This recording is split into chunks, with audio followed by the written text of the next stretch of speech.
Hello guys, welcome back to mummy and me. So പുതു ഞായറാണിന്ന്. ഞങ്ങൾ എല്ലാ പുതു ഞായറാഴ്ചയും മലയെക്കുറിശി പള്ളിയിൽ പോവാറുണ്ട്. ആൻഡ് ഈ വർഷം നമ്മൾ ആ പതിവ് തെറ്റിക്കുന്നില്ല. ഒരൊറ്റ മിസ്സിങ് മാത്രം, നമ്മുടെ കൂടെ ഇന്ന് ജുവാനില്ല, അവൾക്ക് പള്ളി പോകേണ്ടി വന്നു. സോ നമ്മൾ ഇന്ന് ഡാഡിയുടെ ഒപ്പവും അമ്മയുടെ ഒപ്പമാണ് പോകുന്നത്.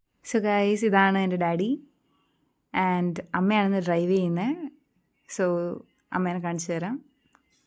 ശരിക്കും പറഞ്ഞാൽ പുതുഞായറെന്ന് പറയുമ്പോൾ തന്നെ ഞങ്ങൾക്ക് ഓർമ്മ വരുന്നത് മലയെക്കുറിച്ച് അല്ലെങ്കിൽ മലയാറ്റൂർ പള്ളിയാണ്.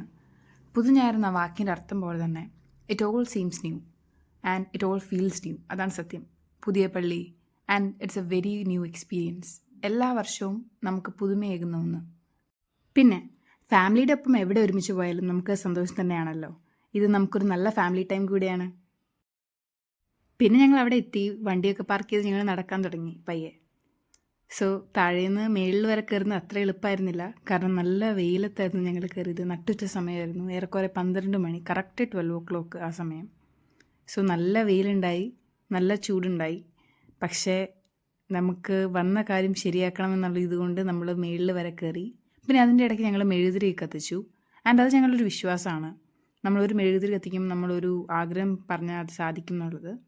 അത് കഴിഞ്ഞിട്ട് ഞങ്ങൾ മേളിൽ ചെന്നൊരു നല്ല നാരങ്ങ വെള്ളം കുടിച്ചു. നല്ല അടിപൊളിയായിരുന്നു ഗൈസ്. അത് കുടിക്കുമ്പോഴുള്ള ഫീല് അത്രയും മടുത്തിട്ട് കുടിക്കുമ്പോൾ നല്ല അടിപൊളിയാണ്. പിന്നെ കുർബാനയൊക്കെ കഴിഞ്ഞ് ഞങ്ങൾ പെട്ടെന്ന് ഇറങ്ങി താഴേക്ക് വന്നു. അത് കഴിഞ്ഞിട്ട് ഞങ്ങൾ മലബാർ മിഠായിയൊക്കെ വാങ്ങാനായിട്ട് കടയിൽ കയറി. അവിടുന്ന് മലബാർ മിഠായിയൊക്കെ വാങ്ങിക്കഴിഞ്ഞിട്ട് ഞങ്ങൾ താഴെ പോയി എല്ലാവരും ഒരു ഐസ്ക്രീമൊക്കെ കഴിച്ചു. കുഞ്ഞാറ്റനെ ഞങ്ങൾ മിസ് ചെയ്തു. പിന്നെ ഐസ്ക്രീം കഴിക്കുന്നതിൽ ആ ഒരു വിഷമം ഞങ്ങൾ കാണിച്ചില്ല എന്ന് മാത്രം. അത് കഴിഞ്ഞിട്ട് ഞങ്ങൾ തിരിച്ച് വീട്ടിലേക്ക്. അപ്പോൾ അത്രയേ ഉള്ളൂ ഇന്നത്തെ യാത്ര. Bye bye.